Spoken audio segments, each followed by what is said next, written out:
ఇట్లనే అన్నీ చేసుకోవాలి. ఇక మంచి గోలించుకోవాలి. తెల్లగా ఉంటే మంచిగా ఉండదు.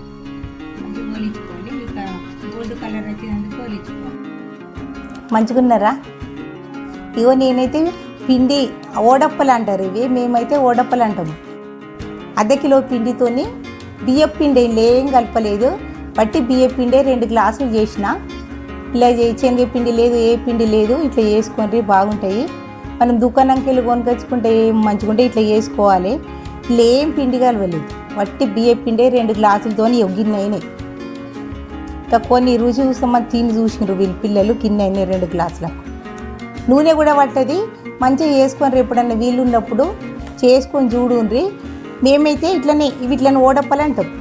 పాత డిజైన్ ఇవి, ఇప్పుడు ఏం పేర్లు పెడతారో తెలియదు కానీ మేము ఓడప్పలు అంటాం.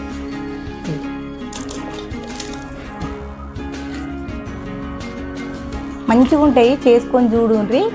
పిల్లలకు చేసి పెట్టుండ్రి. గడకొక రకరకాలు చేసి పెట్టాలి ఇంట్లోని. వీళ్ళు ఉన్నప్పుడే, వీళ్ళు లేనప్పుడు కాదు కానీ వీళ్ళు ఉన్నప్పుడు చేసి పెట్టుకోండి, బాగుంటాయి.